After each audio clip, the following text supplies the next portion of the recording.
Kia rana koutou katoa, Nissan Boulevanaka, malo alale, talofa lava, warm Pacific greetings and welcome to the joint RNZ Pacific PMN election debate focusing on our Pacific issues. We're joined by Labour's Carmel Sepuloni, Kia rana. ACT's Karen Chord, Nationals Whanote Agnes Lohene, Talofa lava. and Green Party's Tiano Toyono. Kia rana. Welcome everyone. We've got a lot to cover over the next 45 minutes, so let's get into it.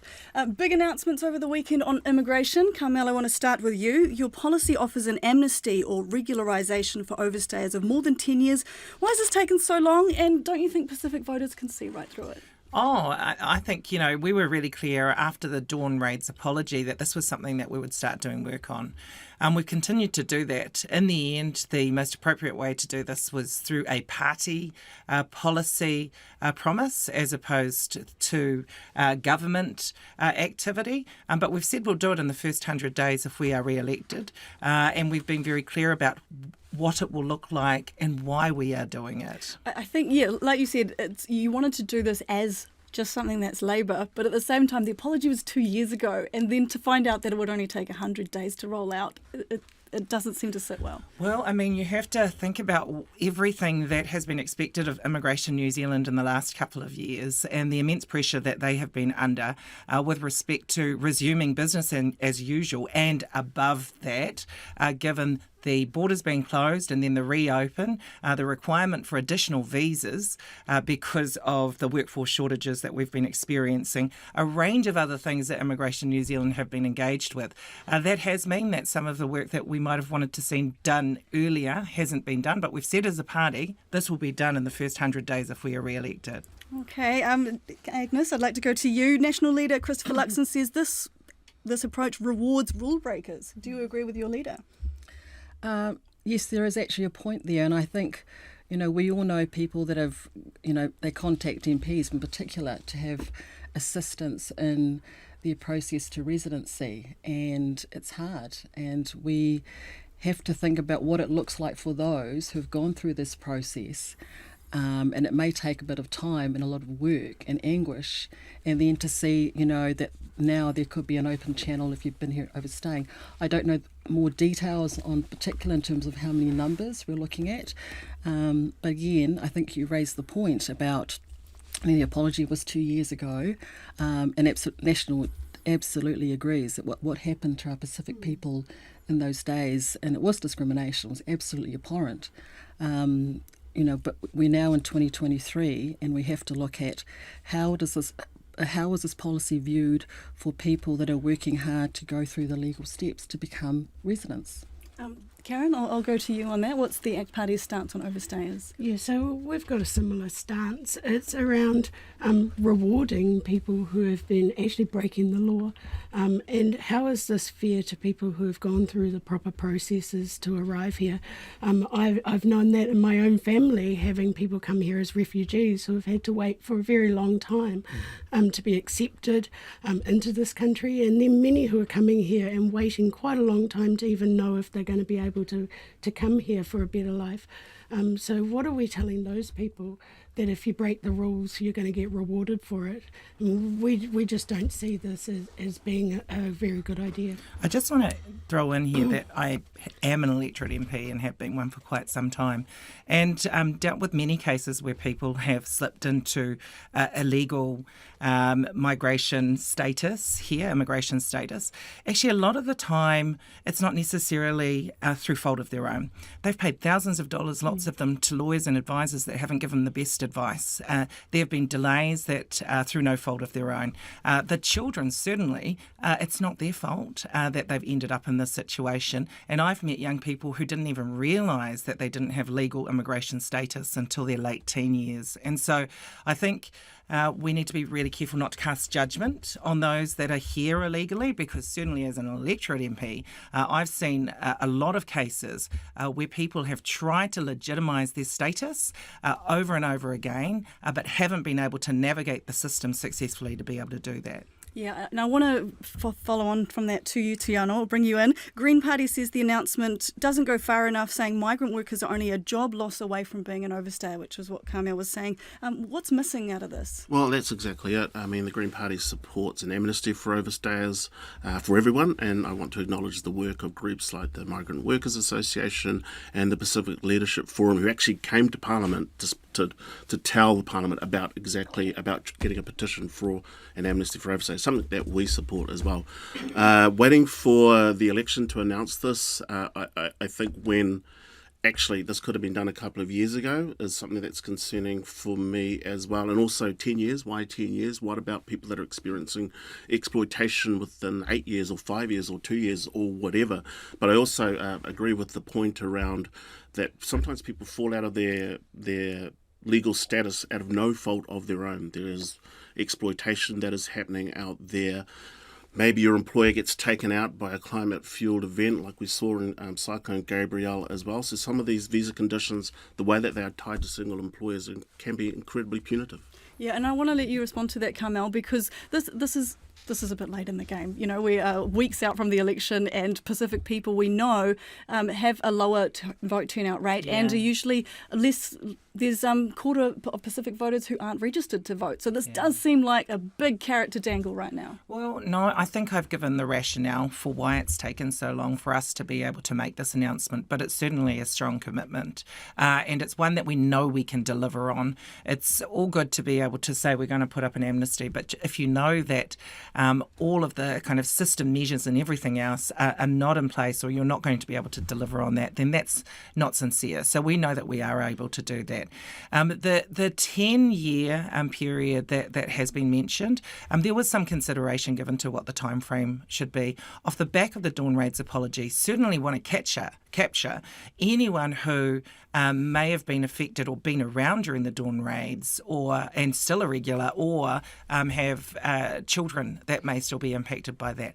The other group that we're particularly concerned about are those young people who are going on to tertiary education or will go into tertiary education, but will find that they can't go into tertiary education because they don't have legal immigration status. And that's one of the many stories that we've had raised with us on a number of occasions. I'll also add, with respect to our Pacific community, this is not the only policy that we have announced that we think will have benefits and will be of importance to our Pacific community. It is one of many. And we will get to that. But in 2000, an amnesty was offered. It was only taken up by a third of what were considered would be eligible to take it on. What do you think's different this time? Well, there's learnings to be taken from that particular example of when an amnesty was offered. I think some of the requirements in terms of paperwork that was expected of those who were trying to be covered by the amnesty were it's such a high bar that it meant that a whole lot of people were discounted. I heard, for instance, that boarding passes from when they first came over on flights were required. And so on top of that, there were still people too, I'll mention, that were too scared to come out because they didn't feel confident that they would meet the bar to be accepted for an amnesty, and therefore only half of those eligible were remained able to hidden. And so this is what's important for the time we do it next, so after the election, as we have said, is actually looking at the previous example and making sure that we don't put roadblocks unnecessarily in place that actually mean that a whole lot of people don't come forward to take up the opportunity to become regulated. Agnes, your response to that? I think the point that Carmel made earlier around children and children that are born here, I think definitely but then that speaks to what are other steps that could be taken with immigration to ensure that there is that compassionate side, instead of just going to what can appear as an open amnesty. And then you've got people who could be here overstaying for 8 years or 9 years. And so you can see that there could be some perverse outcomes of thinking, well, you know, I've just got a few more years. And I just think it sends the wrong message for many people who are really working hard to go through the right channels in the queue to be citizens or to be residents here. Yeah, Tiana, I see you frowning there. Yeah. I mean, I see this within the trajectory of the Dawn Raids apology, and I think we were probably all there as one want to acknowledge the work that Opito did in that space. But I saw that as just the beginning step. And we heard very clearly that the community wanted to have an amnesty for overstayers, and that came through in select committee reports and petitions and those sorts of things. And there is precedent for an amnesty for overstayers. So I don't know what the block is here for me, because we've done it before, right? And we also, I think, need to think about our immigration settings in terms of the relationship that we have with the Pacific. We are a Pacific nation and a family of Pacific nations as well, and those relationships are really important. We've got the 60 years celebration that we had with the Treaty of Friendship with Samoa as well, and all of those other types of relationships that we have. It is incredibly important, and I think an amnesty for overstayers is more than timely. It's late. Okay, Karen, your response, and then we'll move on. Yeah, I'm just very wary of just a blanket amnesty, and I heard what Tano was saying around you just like one job away from maybe losing your visas and things like that, and we heard that a lot through COVID, and I think there's a lot of work to do with immigration around the processing times when people are applying for these kind of visas as well, because over COVID I heard of young people turning 18 and no longer on their parents' visas, and they were sitting there and they were unable to do anything until this paperwork came through. So Are these part of the jobs that are going to be cut through ACT? was No, gonna ask that because we feel that there's work to do with immigration, and that's the way that we're looking at work visas at the moment is very complex and kind of hard for people to come in, and just having these pathways to come here through certain jobs. There were a lot of jobs that we could have offered people here, but they were excluded from that green list. So we need to have a good look at that green list and make sure we're not excluding people that could bring their skills here. But the issue is around tying them to a certain employer, because that sets them up for exploitation if that employer is not taking care of them. And so we'd like to look around making sure that, yep, we still have to have processes in place to make sure that that's an accredited employer, but not tying people to one employer, and allow that process to be a bit more flexible. Thank you, Karen. We will get on to RSC workers and their working conditions, but I want to go to health now. We know that the life expectancy for Pacific men is 5 years less than the national average. For women, it's almost 4 years. We're twice as likely to die from heart disease, got the highest obesity rates, 4 times more likely to have kidney failure. This is a terrible list. Agnes, I'll start with you. What will your policies do to address this? Right. Well, we've said that the health system in New Zealand is an absolute crisis. I don't think there's anyone that you will talk to who is, challenging trying to get in front of their GP, or when you're at the hospital, those wait list times have blown out as well. So right now in the system, we know that we're about 4,800 nurses short across the country. We're about 1,700 GPs short, and about 1,000 midwives. And that's the number one issue at the moment is health workforce. So we've got a policy to address that, to bring more doctors into the system through a third medical school and increasing numbers at the current medical schools, as well as attracting more nurses and midwives into the profession by offering to pay their student loan for the first 5 years if they stay here, and they'll be bonded to New Zealand. Because at the moment we've lost a lot of nurses to Australia and other countries, and that's for midwives as well. And there's also wanting to attract nurses into New Zealand, because actually worldwide is a shortage, and so there are other lucrative deals as well for nurses overseas. So we want them to come here, so we will make a visa process better for them, plus a relocation grant as well. So look, that's the number one thing we have to hit straight away. And as you said, the numbers are grim for Pacific, but we've got to have the health workforce here. Carmel, your response? Yeah, sure, there is a lot to do, and I will say that the health workforce shortages really come down to years of underinvestment in building the workforce that we need. What we have seen over the course of the last year is, I think, 2,500 nurses come from overseas as part of via immigration. And also what we've seen since 2019 is around 1,000 health scholarships go to Pacific people. We've got to find ways to actually build the workforce. Some of that will be immigration, some of that has to be through building our domestic workforce here. I also just want to add that I've had lots of contact with the health system in the last year, with my son breaking his leg. My dad was in there for a while. My husband's auntie, unfortunately, had a stroke and was in there. And I'm really proud of our health workers and the health system that we have access to here in Aotearoa. It certainly isn't perfect. As a government, we have been very much focused on making sure that we have consistency of provision of care across the country, and that includes for Pacific people, and there's still work to do there, but we're definitely on the right track, and I'm really grateful to the health system and what it has done for me and my family over the course of the last year. Yeah, and you talk about access, and Karen, I want to go to you because many Pacific people delay these vital medical appointments because of cost, transport, can't wait days or weeks to see a GP. How can we get them through the door? Yeah, and this is a problem I'm hearing all around the country, and especially up north. Just the lack of GPs up north. I mean, I think even the rest home up there lost their last GP, and they're having to drive people from Kaitaia down to Whangarei just for GP appointments. And I mean, we need to actually start investing in the frontline services, because the reason our emergency departments are so overloaded is because actually our frontline services have not been resourced as well as they could be. So we'd actually increase the funding by about 13% for GPs, and making sure that they actually got the resources they need. Would also enable like physician assistants to actually do some of the work and take the pressure off the GPs, the simple tasks that maybe a GP could pass on to those who are qualified enough to be making those decisions, just to help that process to ease the hospital services. Okay, and Tiana, what will the Green Party do? Yeah, well, I was thinking about one specific thing that we want to do, and that is free dental, but that's for everyone. And I was thinking about this in the context of our elders and our parents as well. They'll delay things because they've got to pay for all these other bills, but when it comes for them to go down to the dentist, they don't do it because it is so expensive.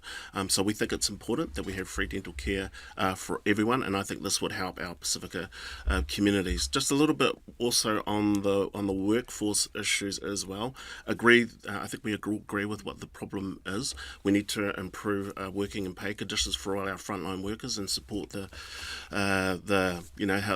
amazing work that they're doing out there as well. But one of the things that we found with the People's Inquiry into Student Poverty, which Chloe Swarbrick led on our side, was that 2/3 of students experience hardship and poverty. So 2/3 of students. So why would you go to study to become a nurse or a health worker or a teacher or anything like that if you're going to be poor, right?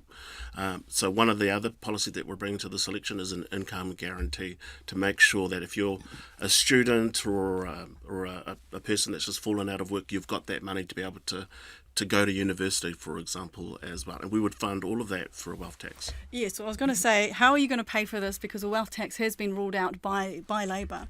What I would say is that it's up to the voters in terms of the mandate.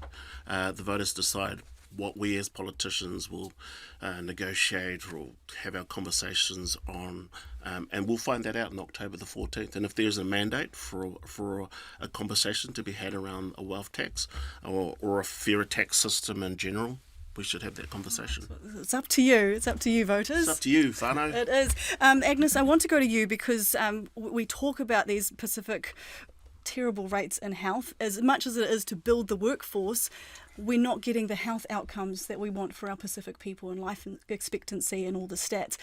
I know that health spokesperson Shane Reti has said he doesn't agree with race-based funding. How can you not see the need for Pacific people?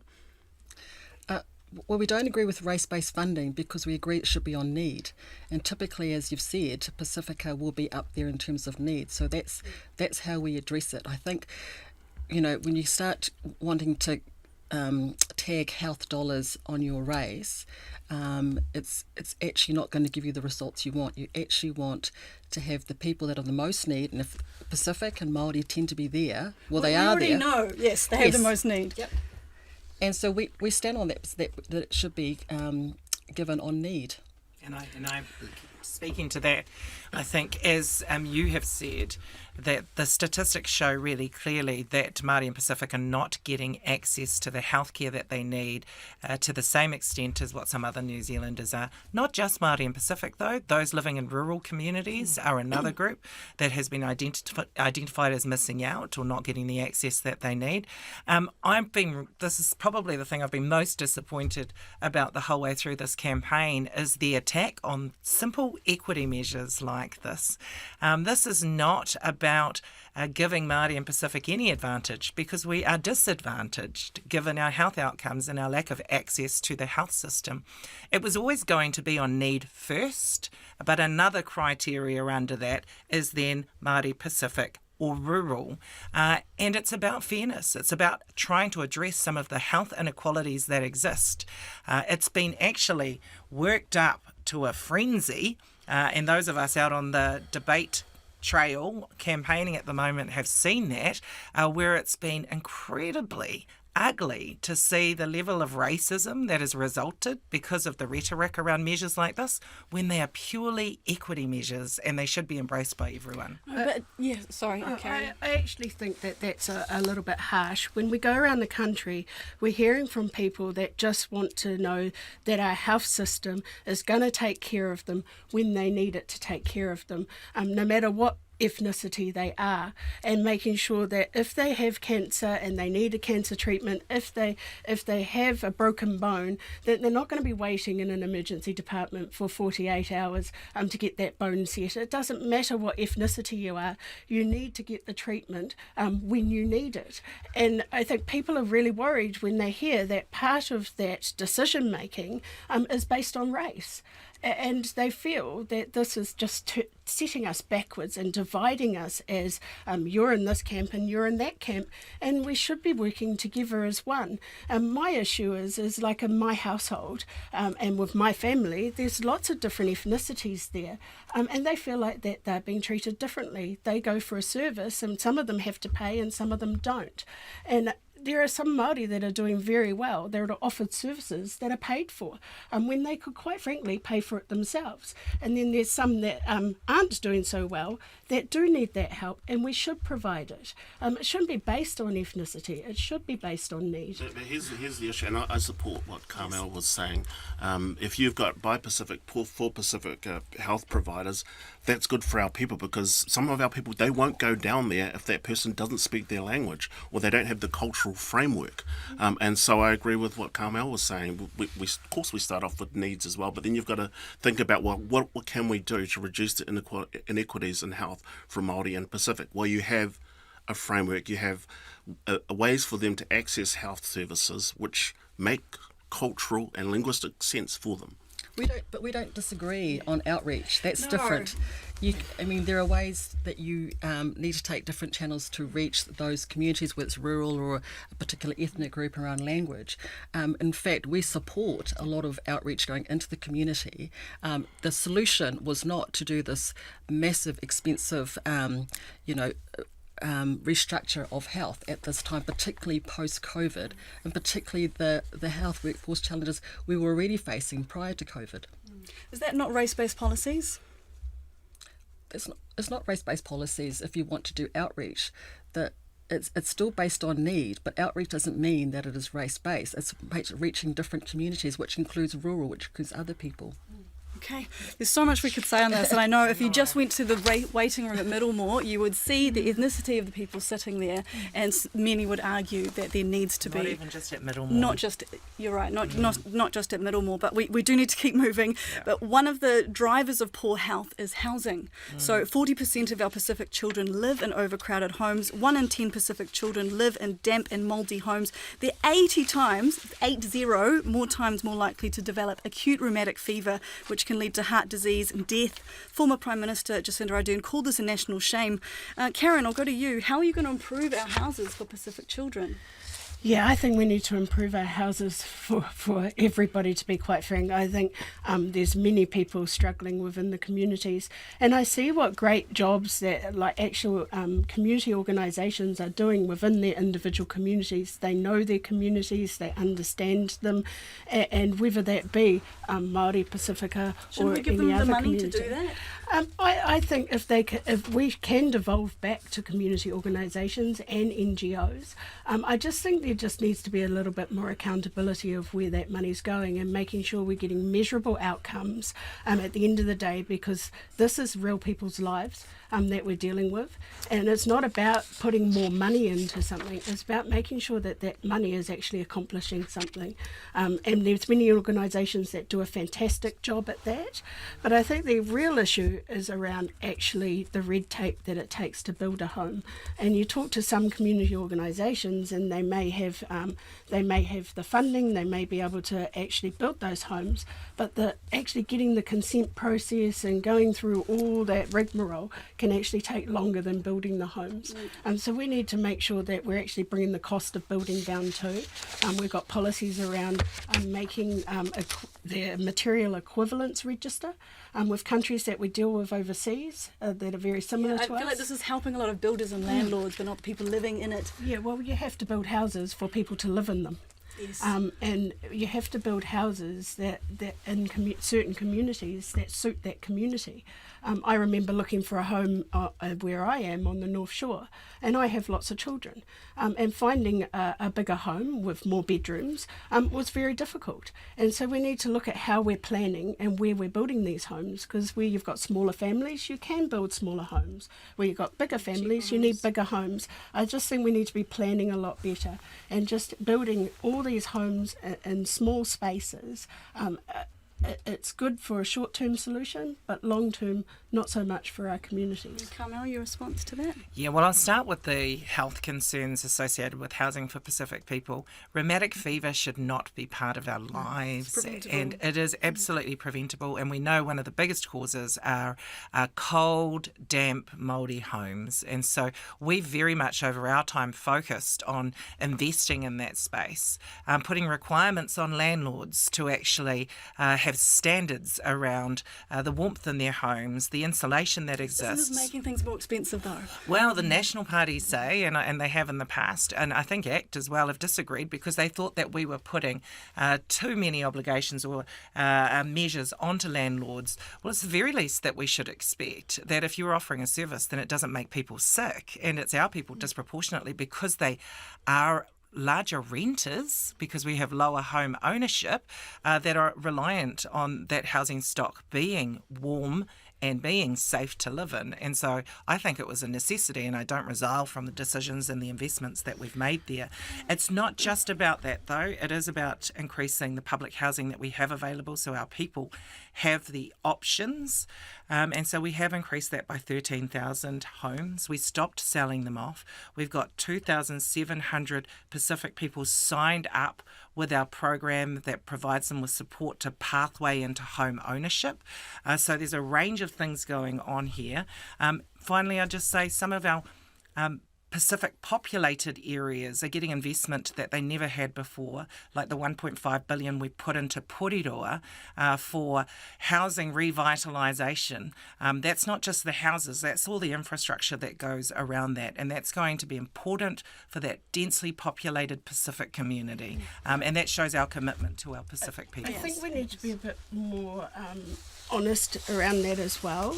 I have been honest, Well, there's Karen. all these pressures on landlords to comply with these standards, but Kaianga Ora is one of the worst landlords in some cases, where they don't meet those standards and where they've got extra time to meet those standards. Government should be held to the same account as the landlords if you're going to talk in that way. And we hear story after story about how Kaianga Ora homes are actually making our young kids sick too. So blame landlords and only landlords. I just wanted to point that out. And I'll too. say Kaianga Ora has the biggest housing stock as part of being a landlord, and absolutely agree. We need to get all of our public houses up to standard as well. Yes, so set these regulations, and can you match them as a state landlord? On the Kaianga Ora build as well, I think we also need to make sure that the builds are also multi-generational, because Pacific families are actually, it's not just two parents and three kids and a white picket fence, it's everybody else as well, so making sure that's factored in as well, but agree that they need to be healthy, warm homes as well. And so for our part, we've put in a pledge to renters, so making sure that we have a rental warrant of fitness. So regardless of where you live, that it's important that you have a warm, healthy, insulated home.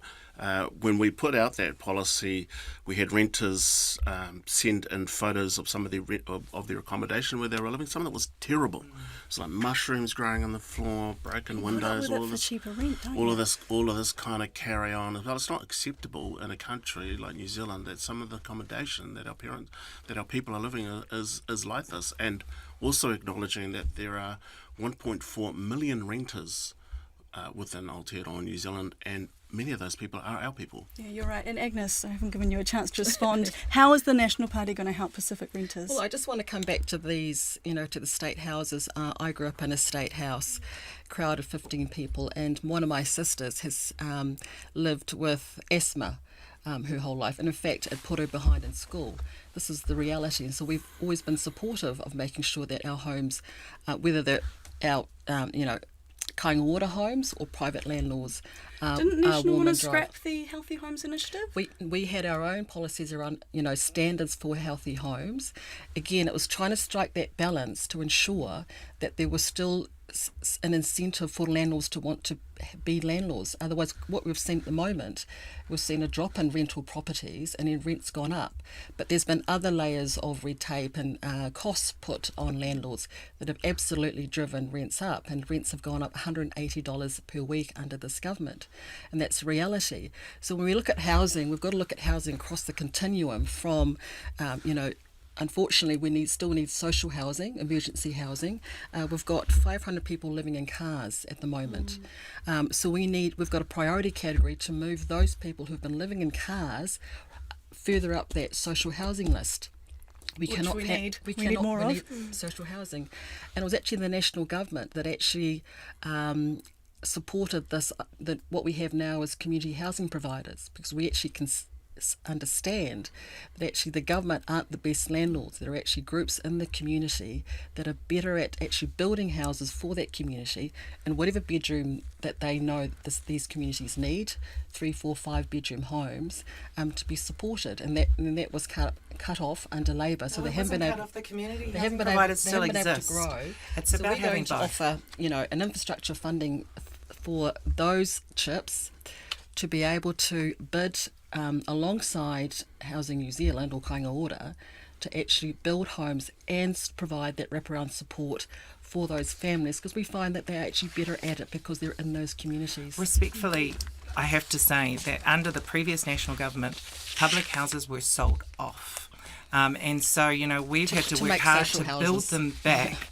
And I would never, ever devolve the government's responsibility for public housing. It's something that the government should continue with. But there's community housing providers have continued. They continue to be supported by the government. It's not one or the other. It is both that are required. And another way to keep rents affordable is that you cap rents. Right, so that's predictable for people. I've heard many stories where the renters kind of jumped up and they had no idea that it was coming through. So if you actually have rental cabs, then that creates certainty for everybody. Thank you, Tiana. We need to keep moving. Great food for thought, everyone. Education. The action plan for Pacific education lists racism, bullying, low expectations from some teachers, not having enough food or money for transport as factors in low engagement and achievement. We checked with Rowandale School Principal, Carl Vassal. He wants to know what initiatives your party will introduce that will work for Pacific students. Tiana, I'll start with you. I totally acknowledge all the work that our frontline teachers are doing out there as well, and it's important that we support our teachers in acknowledging the strikes that have been happening on through this year as well. But he is right. That's why we've come out with an income guarantee as well to support we're talking our school education. Yeah, I was just thinking outside of the school gate, right? So if you deal with the inequities that are happening outside of the school gate, that flows into the school as well. So if you make sure that you've got all that stuff around, making sure that that our tamariki are in warm homes, healthy homes, and that there's food coming on the table because you've got things like an income guarantee. That's a good thing. We would also support extending ka ora, the school lunches and program, but we would also extend that to 135,000 more tamariki, because what we know is that if kids are hungry, it's very hard for them to learn, and for some of our kids, this is the one meal that they'll get, healthy meal that they'll get in the day as well. And we also included and cost that into our use of a wealth tax. Okay, Agnes, I know you're passionate about education. Very. So we've got a Teaching the Basics Brilliantly program, because actually what's happening and what we've all seen is that education has been on steady decline for some time. And actually, out of all the numbers that I've gotten sheets in front of me on stats and things like that, the one that We'll come back to you, Agnes, Sorry. if you like. The one that upsets me the most is 14.2% of our Year 8 students, this was tested in 2022, 14.5% reach the minimum curriculum for maths. And the general number was actually 41.5. So our Pacifica students, 14.5. That is actually real in terms of their ability to have, earning potential as young adults. And please don't say it's COVID, because why is Pacifica students the lowest of all groups and nothing has been done? Isn't this the argument to put more money into Pacific students? Well, look, $5 billion more on education under this government for 1,400 more public servants, and yet those numbers have gone backwards. A lot of that went towards pay for teachers, because At the end of the day, gone up under the previous national at the end of the day, government. this government has failed our students, our Pacifica students, and that needs to be turned around. And I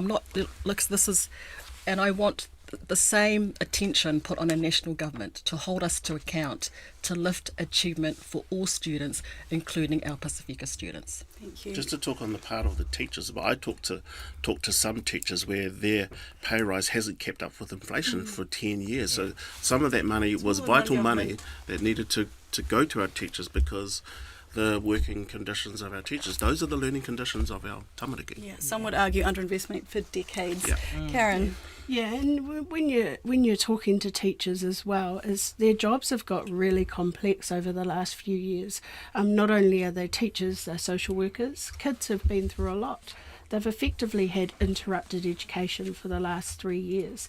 A lot of them are feeling anxiety about whether they're going to pass their exams. A lot of them are suffering from mental health issues because of the last 3 years.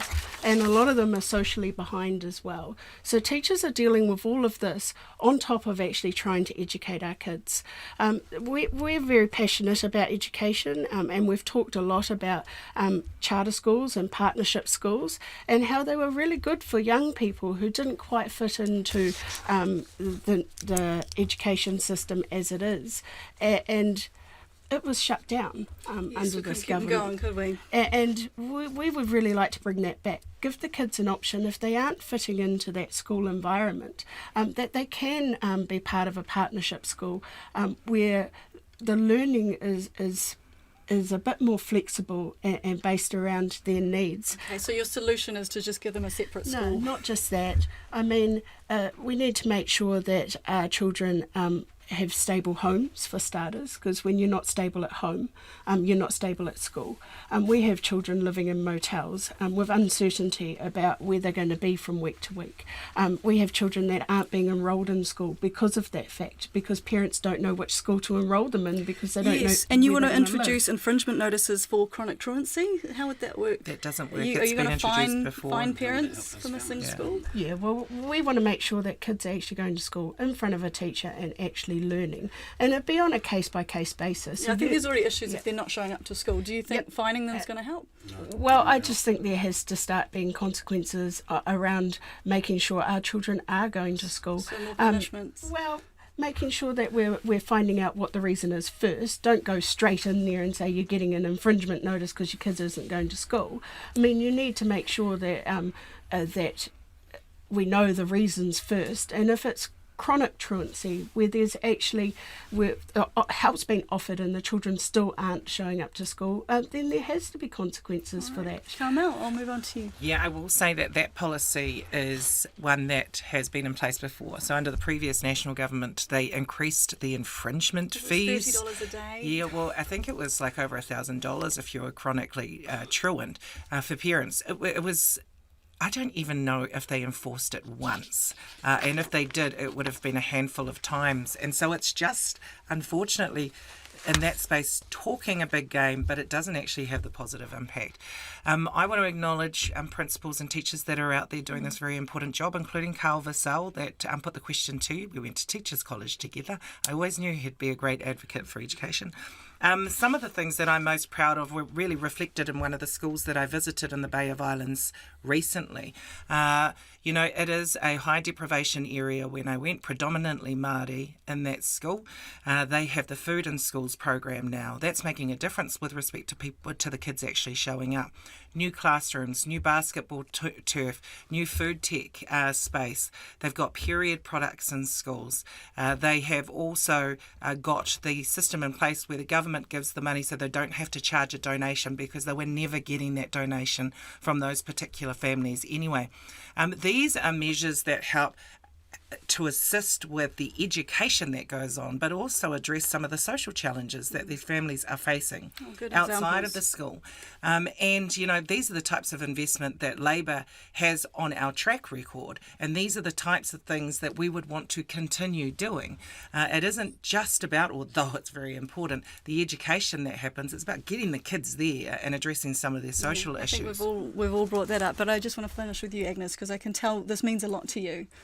I think it means a lot to everybody, and it's just that particular number says a lot about what we're setting up for those young children, and that's at the end of the year 8, which says that they were not given the basics properly, which is why the 1 hour, we can support period products, but we need to have the 1 hour of maths, 1 hour of reading, 1 hour of writing every single day at that early level to lock that in. That needs to be the priority. Yeah, I think we all want these outcomes, and we're all saying that there's a bigger picture here. That there's so many other factors, which needs to move along to another thing that our voters are very concerned about. Is we talk about gangs, we talk about crime rates. Some of these are the pathways for kids that are not in school. But what I want to do is take a step back and look at some of the influences or precursors to crime, which is home life. And Karen, you mentioned this before, growing up in a stable home. Almost half of our Pacific children are likely to grow up around family violence. Pacific children are twice as likely to be hospitalised due to assault, neglect and maltreatment. These are shocking numbers. How do we change this? Yeah, this is something that I'm very passionate about. This is why I put my hand up to come into Parliament. None of us want to come into Parliament to make people's lives worse. We want to come in there I'm very passionate about this too, because the beginning of our lives is such an important part of our lives, and we need to make sure that first 5 years of a child's life is a happy life, is a safe life, and that we are helping parents to make sure that they can be the best parents that they can be. But sometimes there are parents that maybe they can't, and we have to, as a government, if you're in government, make sure that if we are removing children from those environments, which does happen, that we're not removing them from one unsafe environment into another, and we're not doing that well. Isn't and it so a lot more of prison beds? Isn't that doing that? Well, exact no, thing? because at the end of the day, if a child is not safe, and we know that child's not safe, aren't we obligated to make sure that that child is getting everything they need to have the best start in life, to have people around them that love them and care for them, and that are going to make sure that they get an education, that they get in front of a GP, that they get the mental health care that they need. And that's really important to me. But the first thing should be, if they can be with family, let's try and make that happen. And we need to work with family and the children. And I don't think we do that very well right now. So I have released a policy specifically on oranga tamariki and our young kids and how we do that. And I think that this topic is more important than we really do understand. We've got another generation that's going to be failed if we don't fix that. Yeah, Carmel, I want to give you the chance to respond because you have been the Minister of Social Development and you work with many of these factors. Yeah. I've also co-led the work addressing the youth crime situation that we've been faced with. I have to say the data is really clear. All of those kids that have been involved in ram raids and those types of activities, the vast majority have had family harm histories. The vast majority have someone in their close or immediate family who has been incarcerated and put through the prison system. And a large number of them, if not all of them, have not presented or have experienced truancy issues and so have not been actively, consistently in the schooling system. We don't think locking up people helps. And actually, when you look at the history of these young people who are involved in criminal activities, the fact that a larger number of them have family members who have been locked up goes to show that there are intergenerational impacts from that. It's almost like an opportunity for gangs to actually recruit once they're in there. And so we don't think that that is the answer. What we are seeing with programs like we've put in place for those young people that have committed ram raids is actually really positive results. Over 80% of them, I believe, not going on to reoffend. What that takes is a lot more than just simply locking them away. It actually requires full wraparound support for not just them, but for their siblings and their families. It has to be in situ. You can't just take them out and put them in a boot camp, because when they finish at that boot camp, they're coming back to the social issues that led to the behaviours in the first place. And so it has to be full wraparound. It has to be all the government agencies and community organisations that are required to address the challenges that have led to the behaviour.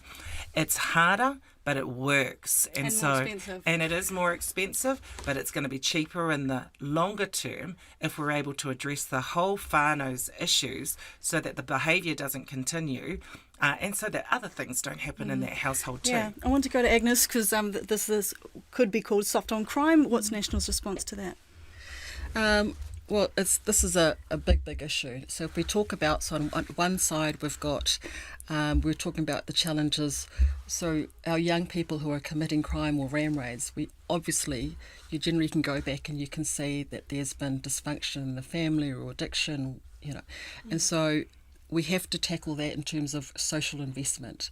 And in the last, we don't have it out now, but in our last campaign in 2020, we had a policy around first 1,000 days.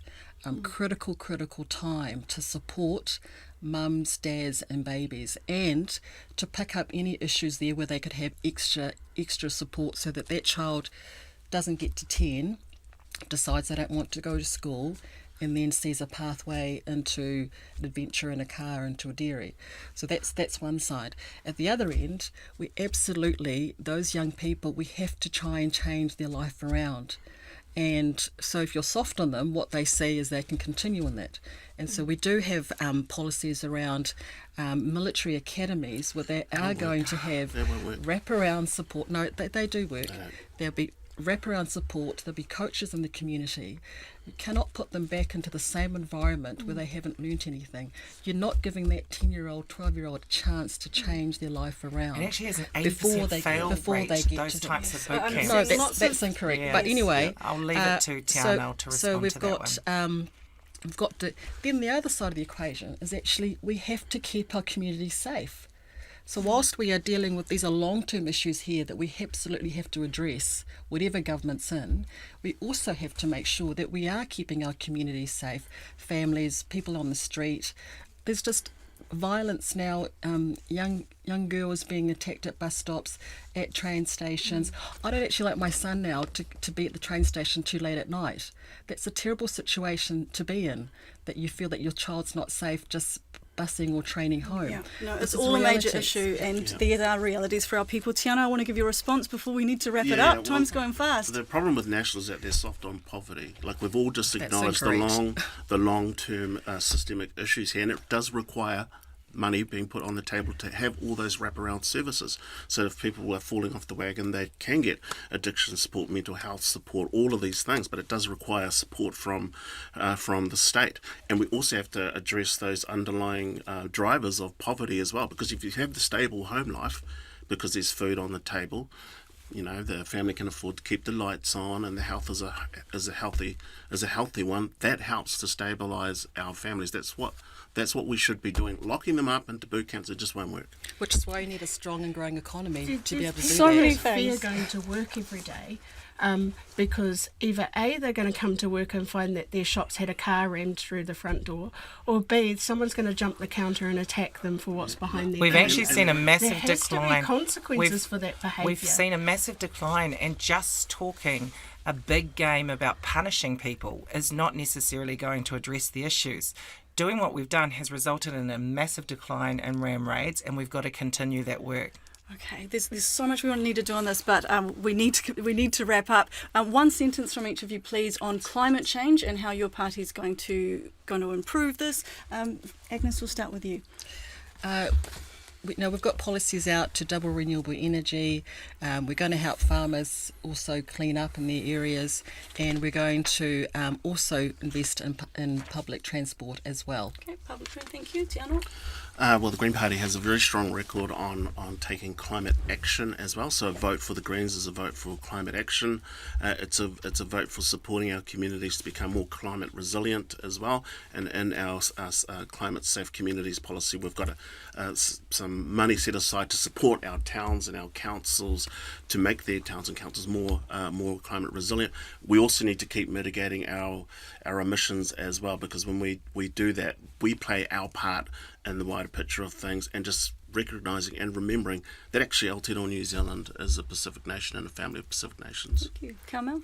There's too much at risk for our country and the planet to not take action, and so we are action oriented. Our track record with the Greens, I will say, goes to show that we have been able to reduce carbon emissions. It's very scary to think that some of the very successful initiatives that we've put in place together are now currently at stake because other political parties don't want to continue to support them. This is not just about our trade environment, although that is very important. It is about our planet, and we should be prioritising this. We certainly will be. Thank you, Karen. Yeah, so I mean, we've got policies in areas around that, around making sure we're also looking at adaptation for climate change and making sure that our communities are adapting to what might be coming as well. Investing in making sure, like in Sunninook where I live, where the fields were created, were dug down and created to hold the water that was coming their way, and that actually stopped a lot of the flooding during the cyclone. And so looking at how we're building our infrastructure and adapting to climate change.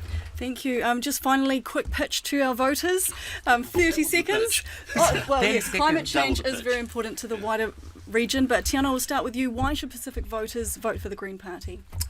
Well, kia ora everyone. A vote for the Green Party is a vote for climate and community. It's a vote for people and for the planet, and people before profit. We know that we're in the middle of a climate crisis and a biodiversity crisis, and over that is the crisis of inequality. And the Green Party, we have the solutions to address all of those issues. So party vote Green. Talofa everyone. So I believe the National Party is a great choice for Pacific people this election. National Party believes in strong families and caring communities, and therefore the best way that we can support families is to grow a strong economy so that we can have those choices, that we can have options, opportunities in work, deal with the cost of living, and ensure that we can support and grow those very important areas, education and health for our people. Thank you, Karen. Yeah, I mean, ACT has policies around education and giving our kids choice and options within education. Making housing more affordable by cutting red tape and making it easier to build, and also looking at about families, being able to bring your family here to help you when you're trying to build a start, when you first had children, and enabling your family to come here and be here with you in those most important times, because we understand that it takes a community to raise a baby, and those first 5 years are so important, and if we can allow parents to come here and help out for those first 5 years, I think that will help build a healthy relationship within the family. Thank you, Karen. Talofa lava, I've been very proud to be part of a Labour government who takes our Pacific community very seriously and values the contribution that our Pacific people have always made. I've had the privilege of being Deputy Prime Minister and working alongside 10 other Pacific MPs. Representation is important. We are your voice and have been your voice at the table. That is how we've been able to make traction in the housing space and the health space, get more funding for education and a range of other areas, and we will continue that work. We believe every New Zealander deserves equal opportunity to be able to get ahead. Our people are here working hard and they deserve to be backed by a government who believes in them, and that is the Labour Party. Okay, whawhatai lava, malo Pito for joining us today. And for those watching, we hope this has helped you decide your vote for October the 14th. We all want what's best for New Zealand and for the people living here to thrive. Even if we disagree on how that looks and how to go about this, I hope we can leave this space as tangata moana, people of the Pacific, with the va intact. We had Labour's Carmel Sepuloni, thank you, ACT's Karen Chor, Agnes Lohini from National and Green Party Te Ano Tuiona. Best of luck for the campaign, everyone. Kia